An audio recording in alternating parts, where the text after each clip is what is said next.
Mestre amado Jesus, nós te agradecemos mais uma vez pela oportunidade de estarmos aqui nessa noite.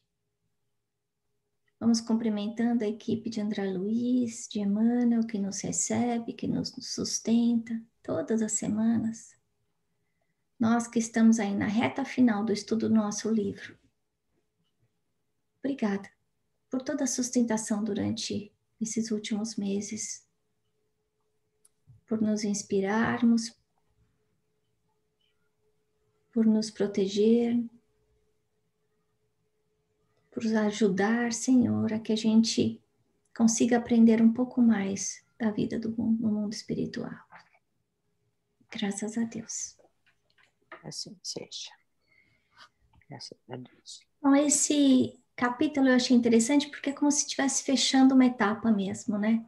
A gente viu uma transformação muito grande da Evelina, do capítulo 15 para agora. No 15, acho que foi mais ou menos aquela época que ela foi na casa dela e teve o choque, né? Do encontro do marido na verdade o 15 não, foi quando ela estava se autoanalisando de como é que ela tinha sido durante a encarnação, né? Aquela menina que era uma mocinha boa, mas mimada, que não tinha feito muita coisa, de repente se transformou nessa pessoa que é capaz de amar o marido que tinha sido infiel e desrespeitoso, é capaz de amar a amante do marido que hoje vai virar a esposa. Não só não ter raiva, mas nesse aspecto de proteção, é uma sublimação do amor que a gente vê acontecendo, né? E a mesma coisa acontece com Ernesto, em relação ao que ele sentia para a esposa, com a esposa, aquele homem também que ele tentou matar, e agora ele auxiliando o Desidério, que há anos antes ele tinha tentado assassinar, a voltar, a reencarnar e se casar com a mulher que foi esposa dele. Então, foram 2 anos e a gente vê uma transformação tremenda em termos de amadurecimento espiritual. Eu fiquei me perguntando, será que a gente consegue isso, né? Alguns de nós aqui já tá estudando há mais de 2 anos juntos. A Daisy não tá aí, eu acho, não tô vendo a Daisy, mas fiquei me perguntando, quanto será que a gente se transformou, né, junto com o André Luiz, nesses últimos tempos, nesses últimos anos? Será que a gente aproveitou essa oportunidade que a gente está tendo de verdade? Porque as lições que eles receberam no plano espiritual não são tão diferentes em relação às lições que a gente aprende aqui. Que é a vida no plano espiritual, o amor ao próximo, os ensinamentos de Jesus, isso de dissecar o Novo Testamento de uma forma que a gente compreenda de verdade a mensagem de Jesus. A outra coisa que me chamou a atenção foi que em muito pouco tempo existiu uma mudança mental do Desidério dramática. Ele que estava em ponto de bala de jogar uma bomba atômica e acabar com tudo lá. O amor da filha fez um milagre. Então, eu achei bacana também para a gente pensar, né? Esse poder do amor, porque quantas vezes a gente está tão preparado para brigar, né? A gente está tão armado por dentro, muitas vezes porque já levou tanta pancada, né? E a gente perde essa oportunidade de tentar mais uma vez. Verdade que amor verdadeiro, quando existe entre pais e filhos, realmente tem um toque diferente, né? Mas eu acho que essa nova etapa, esse novo ciclo, mostra pessoas novas. Que eu acho que é bom a gente pensar agora nessa reta final desses últimos 8 meses que nós estudamos juntos, talvez mais. Onde é que está a Ana velha em comparação com a Ana nova, né? Isso que a gente aprendeu, de relacionamentos de família, de dificuldades em relacionamento, isso de atravessar o portal da morte. Quanto isso entrou de verdade dentro de nós, né?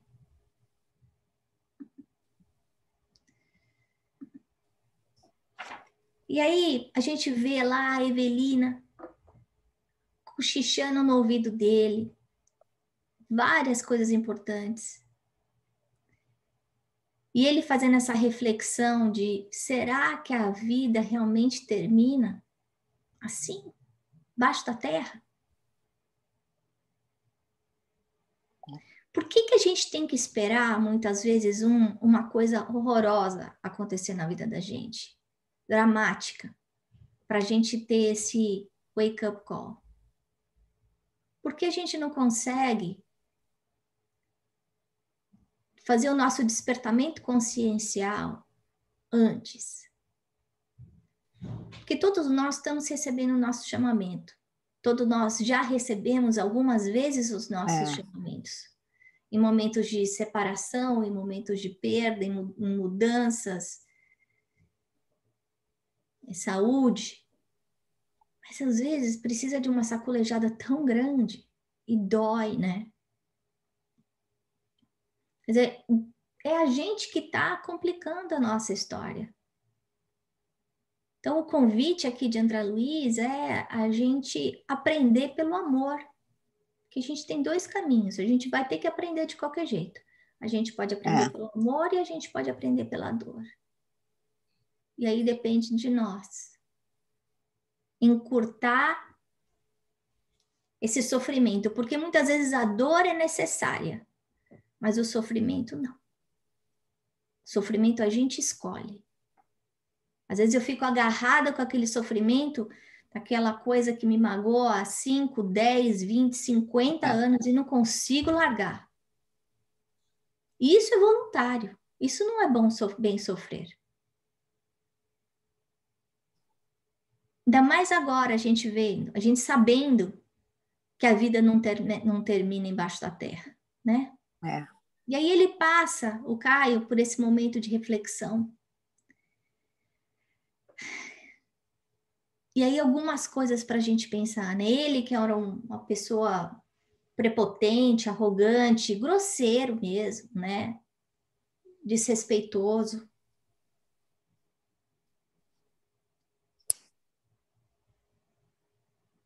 Ele para fazer uma análise. É verdade que essa análise está sendo com a ajuda da Evelina. E aí a gente vê a importância de um anjo da guarda. Ela está sendo anjo da guarda dele, né? Ele com certeza tem o dele também. Mas não devia estar prestando atenção. Talvez pelo momento, talvez pela ligação que os dois têm, ela conseguiu ir fundo no coração dele. E aí ele pensa, e aí? Pisei na bola em relação à minha esposa. Eu não soube cuidar dela no momento da doença. E a gente sabe que quando a gente casa, uma das coisas que a gente tem que fazer o juramento é na saúde e na doença. E é duro na hora da doença, né? Porque tem muita gente que foge. E dá vontade de fugir mesmo. Mas isso não é amor, né? Aí essa análise também em relação ao Túlio, e a gente perceber que ele tem culpa. E ele se questionar, mas por que eu fui fazer uma barbaridade dessa? Então nesses, sei lá, 5 anos, desde o momento que ele assassinou o amigo, existiu aí um amadurecimento. Ele fez muita bobagem, mas esse momento de arrependimento é importante, porque se ele não tivesse esse arrependimento, seria muito difícil o Túlio conseguir chegar perto dele como filho. E outra coisa para a gente prestar atenção, né? Ele achando que está falando, confabulando, né? Pensando com ele mesmo, sozinho, mas ele não está sozinho. E a gente não está sozinho muitas vezes. Quando vem aquelas ideias do nada, liga para fulano, faz isso para ciclano. Isso é sopro que vem no nosso ouvido. É sugestão. Muitas vezes tá tudo bem e a gente dá uma vontade de implicar com alguém, de brigar com o marido. Isso é sugestão também. Então, o que a gente faz nessa hora? A gente para e presta atenção. Isso é meu mesmo? Porque se for bom, ótimo, né? Então, não precisa pensar muito. Não, ó, faz tempo que você não pensa naquela pessoa, ela deve estar precisando de ajuda. Liga para ela. Ótimo. Não tem mal nenhum nisso. Agora, muitas vezes a gente, dentro de casa, levantar a bola para deixar o outro chutar, isso não. Às vezes pode ser até o inimigo do outro que vem usar a gente como ferramenta para bagunçar o equilíbrio do lar. Mas a gente tem que lembrar que no Evangelho, no Livro dos Espíritos mesmo fala que a influência dos espíritos na nossa vida, no nosso dia a dia, é muito maior do que a gente imagina. Então, nós não estamos sozinhos. Nessa sala onde eu não estou sozinha. Onde a Lúcia está, ela não está sozinha. A Dona Odete não está sozinha. A Rafa não está sozinha. A Letícia não está sozinha. Não estamos sozinhos. Agora, a segunda pergunta que a gente quer saber é: e quem está com a gente? Essa é a pergunta de $1 milhão. E a resposta é simples. A resposta é: qual a qualidade do seu pensamento? Qual é a qualidade da sua vida? Porque isso vai te dizer quem são essas testemunhas invisíveis que dividem a mesa do almoço e do jantar com você, que participam das suas reuniões de trabalho, que muitas vezes dormem na mesma cama que você, que a gente pensa nisso dá até arrepio, né? Mas dependendo da forma como a gente está lidando, é isso que acontece. A gente já viu isso em outros livros de André Luiz, do obsessor tá ali na beirada da cama, para quem for participar do Libertação vai ver isso. Fica grudado ali, esperando. Então,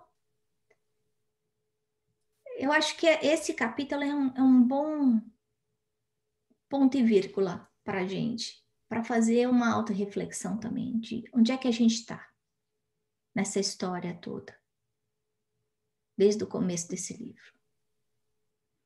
E aí, a Evelina faz essa pergunta: Caio, o que você fez da sua vida? O que você fez de bom? Ela não está querendo dizer que títulos você conseguiu, quanto dinheiro você tem na conta. E aí, é interessante porque ele volta, ele começa a pensar: gente, eu não consigo pensar nenhuma coisa boa que eu fiz para o outro. E aí tem que chegar na idade madura para descobrir isso, né? Quando a gente tem a oportunidade de fazer o bem toda hora, mas o bem desinteressado, não é o bem, não, eu vou fazer o bem para a Letícia, porque a Letícia pode retribuir para mim depois. Não. Ainda que no começo, muitas vezes a gente tem que se forçar, né? Que eu acho que é que nem fazer ginástica. Não é uma coisa que vem natural para todas as pessoas. Se não tiver alguém ali atrás de você te cutucando para fazer ginástica, ou eu, no meu caso, eu não faço. Até chegar no momento que aquilo sai naturalmente. Então a gente vai treinando ser bom, até que a gente vai ser bom sem saber. A gente vai conseguir tocar a vida das pessoas sem ter consciência que a gente está fazendo isso.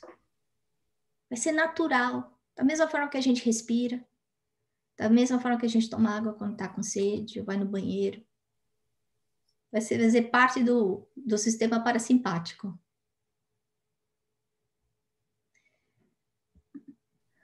E aí, ele começa a fazer perguntas super profundas, que eu acho que essas perguntas vocês deviam fazer para si mesmos essa noite. Como é que eu estou usando meu tempo? Mas agora com o Covid, como é que eu estou usando meu tempo? O que eu aprendi nesse tempo todo? O que mudou na minha rotina? O que eu estou fazendo da minha saúde? do dinheiro que eu tenho? Que bênçãos que eu já fiz?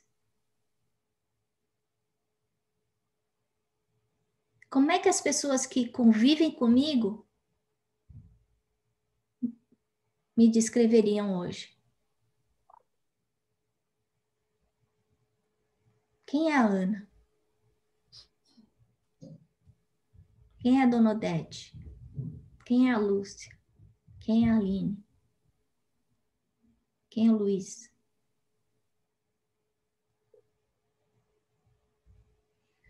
Porque a gente sabe que o Covid veio aí para dar uma sacolejada em todo mundo. De alguma forma, o tempo tem que ter aumentado para a gente, mas a gente sabe que no final não aumentou. Como é que tá a nossa saúde? Aí a gente está mais em casa, a gente está comendo mais. A gente está comprando aquilo que a gente não precisa. A gente está lembrando de ajudar as pessoas que perderam o emprego, que estão passando fome, que estão com dificuldade. Como é que eu estou fazendo diferença na vida dos outros? Então, eu saí dentro do meu sandbox, né, do meu cubinho aqui, e ser um ser mais pleno. Porque o momento que a gente está vivendo agora, esse momento de dor, de incerteza, essa bagunça toda que o mundo inteiro está passando, que é uma hora que devia estar todo mundo quieto aí, preocupado com a saúde, a gente vê povo brigando, gente desrespeitando o outro, guerra quase explodindo, enfim. Mas e dentro da nossa casa? Como é que tá? A gente já sabe a bagunça que tá do lado de fora. Mas e dentro da nossa casa? Porque se Deus botou a gente de volta para casa é porque a gente tem trabalho dentro do lar. Que é exatamente isso que a gente está vendo nesse capítulo. O trabalho que tem dentro do lar. E aí, exatamente, vem esse slide que eu coloquei aí, falando. Ele fala aí de matrimônio, né? Desse compromisso de papel assinado. E a gente sabe que hoje, nos mundos modernos, isso não é tão comum. Mas dá para a gente diferenciar, né? Então, tem aquela pessoa que não quer casar por X, Y, Z, e tem aquela pessoa que não tem o seu compromisso sério, é fiel, é responsável, é respeitoso, trata o parceiro, parceira, cônjuge com respeito. Existem os outros tipos de relacionamento que aí eu não vou casar para não dar trabalho na hora de separar, né? Então, eu já caso ou eu já junto pensando, vou experimentar. Se deu, deu. Se não deu, tudo bem. Isso tá errado. Isso é leviandade. É desrespeito em relação ao amor do próximo, mas também é mau uso do meu livre-arbítrio. É isso que a gente está aprendendo aqui. Foi isso que ela falou para ele.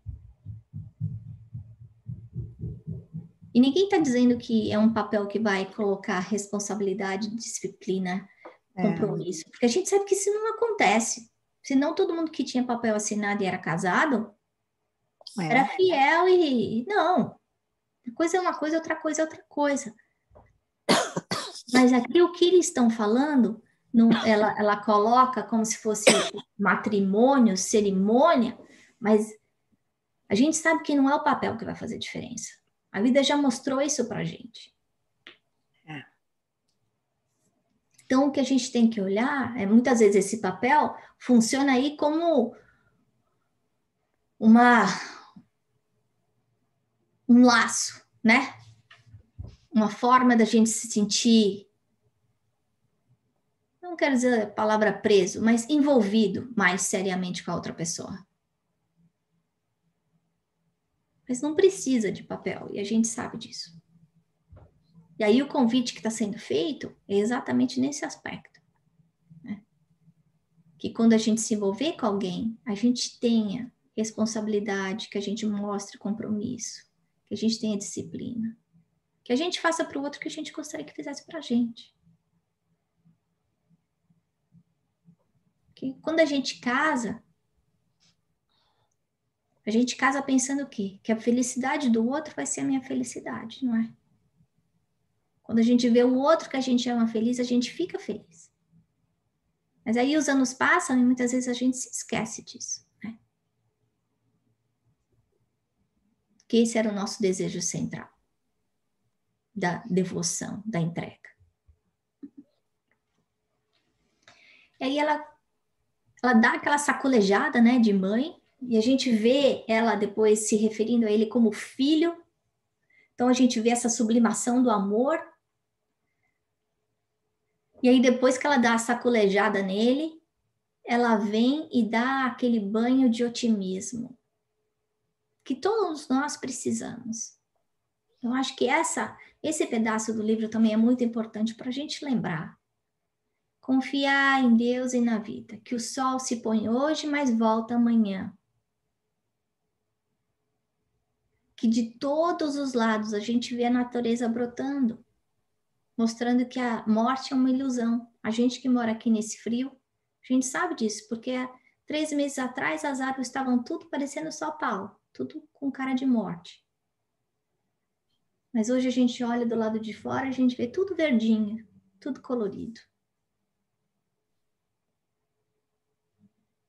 Então, mesmo que a gente esteja nesse momento difícil, de dor, de prova, levando aquela sacolejada da vida sem entender o porquê, a gente tem que lembrar de confiar em Deus, de confiar na vida, de entender que nada acontece por acaso e que amanhã é outro dia.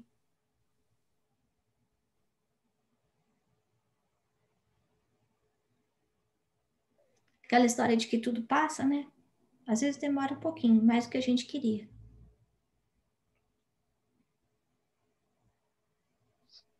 Mas passa. Coisa boa e coisa ruim, né? Eu achei bacana isso, nesse aspecto desse banho de otimismo, mas para mostrar também a renovação, né? Da vida. Essa renovação contínua. Que a gente vê na natureza, até nas estações, mas que a gente se esquece que Deus dá a lição para a gente em tudo o tempo inteiro. Por que ele fez 4 estações? Por que não fez só 2? Porque ele queria mostrar que cada uma tem o seu momento.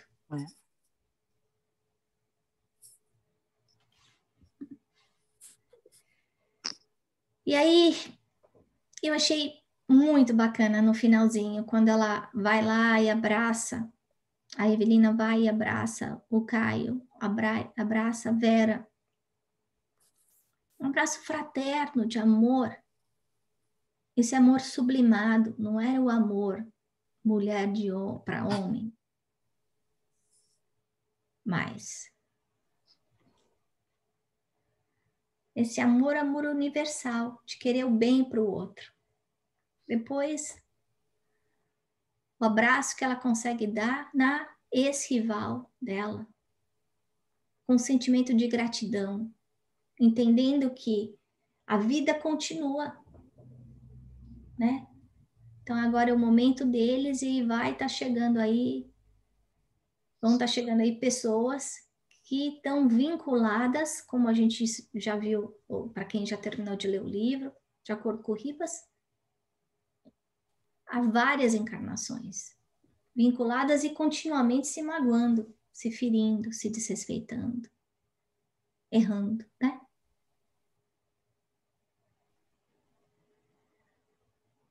Mas é importante a gente pensar nisso, nessas diferentes formas de amor. Porque às vezes a gente acha que só tem uma, né? Mesmo dentro de um casamento, a gente começa com aquela chama de paixão e o amor muda. E muita gente acha que porque mudou, quer dizer que o amor terminou. Não. Ele só muda. Então,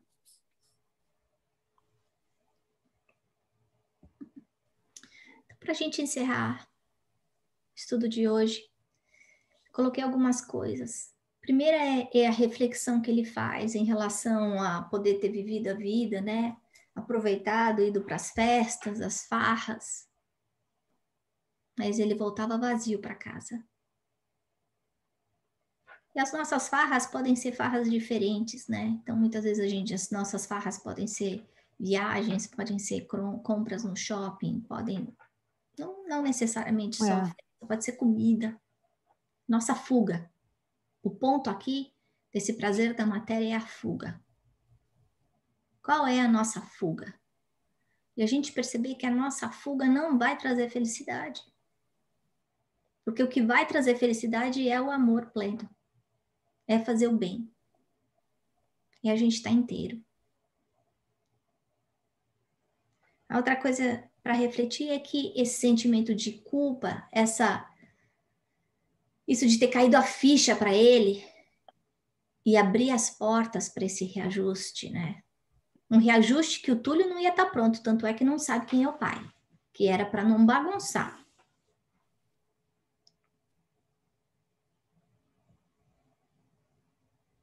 Mas abre a porta para o reajuste. E a gente lembrar que o lar é esse lugar para renovação. Renovação de relacionamentos. A gente começar histórias novas. Fazer finais melhores do que a gente fez anteriormente, né? Porque muitas vezes a gente olha para o lar como um peso que a gente tem vontade de fugir. E aí a gente descobre nesse livro o que vai acontecer se eu fugir. Eu vou voltar na próxima encarnação e fazer tudo de novo, até eu aprender a amar. Né? Bom, era isso que eu tinha para falar para vocês. Agora eu quero ouvir os comentários. Uma coisa que você não... Tá me ouvindo? Baixinho, mas tô. Deixa eu ver se melhora, peraí. Melhorou agora ou não? Dá para ouvir. Então tá bom, deixa eu aumentar o volume aqui. Uma coisa que você não comentou e que eu achei super interessante nesse capítulo, também no finalzinho que ele fala, né, que a oportunidade que Túlio vai ter de voltar e Elisa como filho deles, né? Então, como é muito rápido, ou pode ser muito rápido o processo.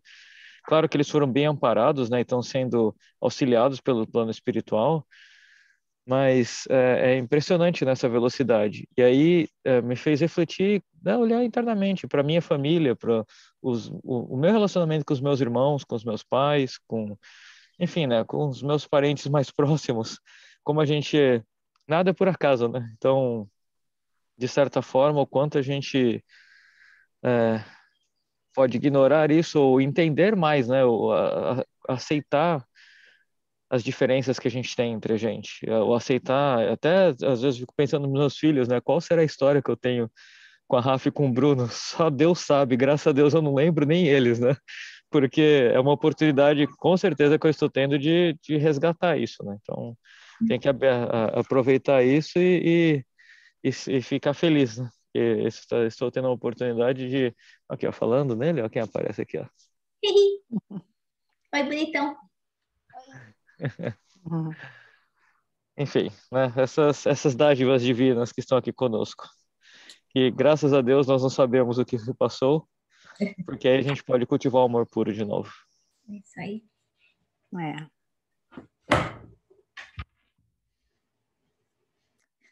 Você vê que isso da lei de amor, né? De Deus. De ele tirou a vida, ele vai dar a vida. Ele tirou o dinheiro oh meu Deus, da mãe da Vera. Ele vai devolver. Elisa. Ele tirou o dinheiro da Elisa. Ele vai devolver o dinheiro para Elisa. Olha só que coisa. E aí ele vai estar ajustado com a lei.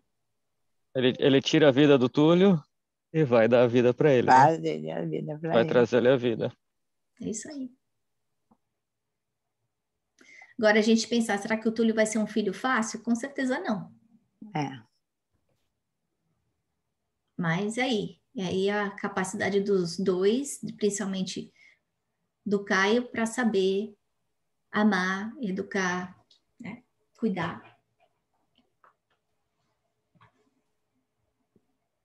E aí eu acho que mostra aí também, porque quando a gente estuda A gente diz assim, eu vou voltar numa próxima vida daqui uns 50 anos. Eu já fiz muito essa ideia, né? Quando eu partir, depois para eu reencarnar, quem sabe eu volto daqui 50, 100 anos, não sei as minhas necessidades, como é que vão ser, né?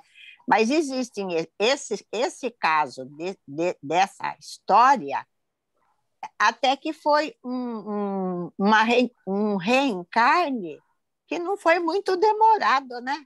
Apesar que eles estão tratando desses espíritos, eles vão ficar envolvidos com esses espíritos. É um trabalho para 30 anos, como eles estão com esse compromisso, né? Então, existem, às vezes casos de necessidades que podem ser atendidos, né? E esses espíritos, eles voltam um pouco mais cedo, não precisa esperar 50 anos, 100 anos, né? Então, eles voltam.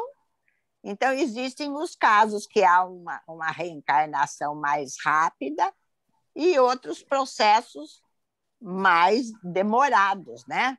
Para depois voltar ali todos os membros da família, tudo junto, não é? E você vê que o que acelerou também foi a atuação da Evelina e do Ernesto. Talvez eles não tivessem protetores para conseguir fazer aquilo, né? rapidinho, talvez fosse demorar mais 10, mais 20, mais 30. Mais 30 anos, a gente não sabe, né? Por exemplo, Desidério, se o Desidério continuasse aí preso junto a Elisa, segurando ela, será que teria acontecido?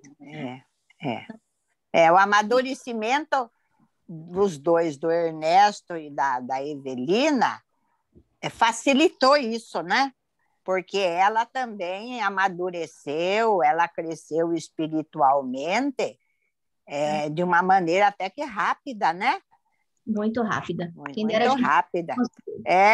Imagina se a gente em 2 anos vai lá rever o filme, a gente percebe o que fez no passado, o que pode acontecer no futuro, né?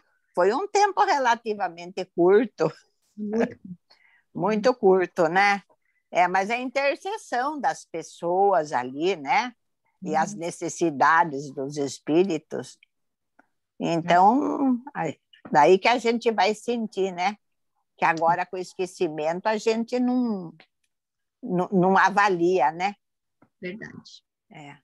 Que mais uma pergunta. Não, é mais uma pergunta. Assim, vocês acham, principalmente quem já estuda mais tempo, porque a carne, estar encarnado é difícil, né? Assim, é material, é pesado, a gente se prende muito assim nessa questão. Eu acho que não sei, eu fiquei imaginando assim a seu comentário, Ana, com o nível a velocidade do amadurecimento da Evelina. Minha pergunta assim, a matéria ela bota barreiras também, ou de repente no mundo espiritual você está mais fluido, você está mais, assim, você está numa outra vibração, não sei, assim, ela já estava numa vibração boa, ela tinha uma energia boa, então quer dizer, ela não estava naquele, né, estava com espíritos de uma elevação mediana. Então, eu fiquei refletindo muito assim. Toda razão, você tem toda razão. Eu acho o peso da carne, da tentação da carne que se fala, né?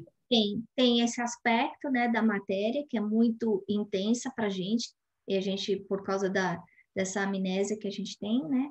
E tem outro aspecto, que é que eles estão envolvidos, rodeados por um bando de espíritos bons. Aqui a gente tem a influência negativa, né?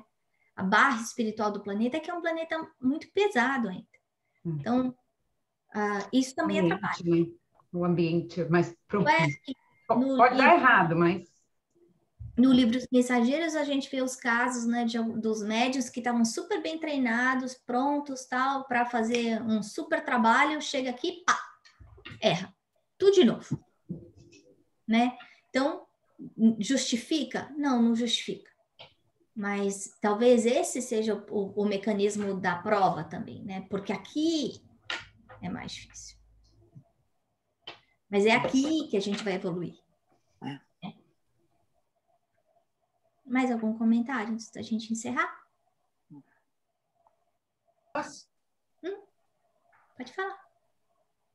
Eu estou aqui agradecendo do fundo da minha alma por ter tido essa oportunidade de participar dessa reflexão, desse lindo capítulo. Muitas coisas que a Ana trouxe mexeram comigo, com o meu coração, com a minha sensibilidade. Vocês sabem, e acontece, eu tenho certeza que com vocês também isso já aconteceu. Esse livro não é novidade, muitos conceitos que foram falados já eram nossos velhos conhecidos, mas enquanto a Ana foi trazendo as reflexões, eu, inclusive, anotei, porque foi tão intensa a reação no meu mundo íntimo que eu anotei aqui para não esquecer e comentar com vocês. Primeira coisa que me chamou a atenção foi esse grandioso trabalho da transformação, do nosso crescimento espiritual, do nosso despertamento, que aí no livro fica muito claro, acontece sob um fluxo da dor. Olha outra lição importante. Como muda o nosso olhar para a dor. A gente não deve ter medo da dor, a gente não deve renegar a dor, porque a dor é a alavanca propulsora que vai desencadear o nosso despertamento consciencial.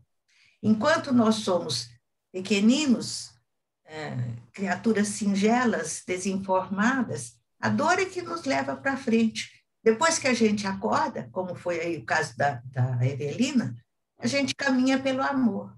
Mas a dor é que abre a porta. A dor é que sinaliza, é que chama a nossa atenção, né? Então, vamos lembrar sempre de valorizar a dor como o amor.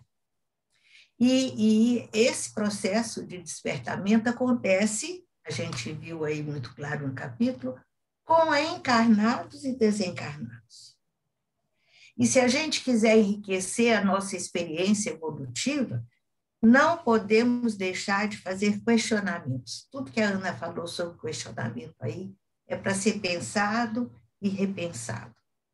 Outra coisa fundamental foi a colocação que ela fez acerca da importância da nossa ligação com o nosso mentor, com o nosso protetor. Nós não podemos deixar de estar sempre pensando nele através daquela prece informal, daquela conversa, fica comigo, me ajuda, me inspira, ilumina minha mente, mas está sempre trazendo ele para perto de nós. Porque quando ele está perto de nós, nós nos harmonizamos, nos equilibramos e agimos melhor. E, se ele não está perto de nós, fica mais fácil para outra colocação que a Ana fez, que é a aproximação dos nossos inimigos, dos obsessores, daqueles espíritos inferiores, que às vezes estão sofrendo e em função desse sofrimento, acabam nos prejudicando, ou por vingança, enfim, os motivos são muitos, né? Eu gostei quando ela falou assim, que às vezes a gente está bem, de repente dá aquela vontade de brigar por qualquer coisinha. Não sou eu, é que alguém chegou e assumiu o comando da minha mente, né? Nós vimos isso também de uma forma muito clara no livro Aconteceu na Casa Espírita. Esse livro chama mesmo a atenção. E essa interferência desses espíritos imperfeitos acontece na nossa vida individual, familiar, social, profissional e espiritual. Aí na casa espírita, como vocês viram, se cada um de nós não estiver vigilante, se a gente se permitir impaciência, intolerância, melindre, raiva ou queixas, ou enfim, qualquer tipo de questionamento menos positivo, a gente vai sofrer as consequências, né? Então, outra coisa que ela falou que me balançou foi a importância da responsabilidade e do compromisso que temos com o planejamento divino para a nossa vida. E, para encerrar a nossa conversa, também mexeu muito comigo o parágrafo que a Ana trouxe, lembrando que nós podemos e devemos confiar em Deus. Seja feita, Pai, a vossa vontade. É isso. Obrigada. Bem. Letícia, faz a prece final para a gente, por favor.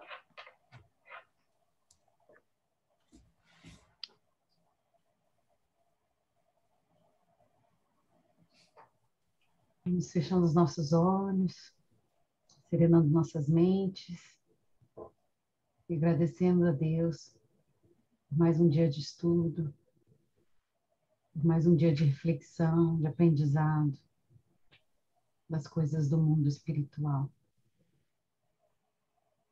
Como é difícil, meu Deus, mas como é gratificante aprender, refletir e crescer. Nem que seja pequenos passos,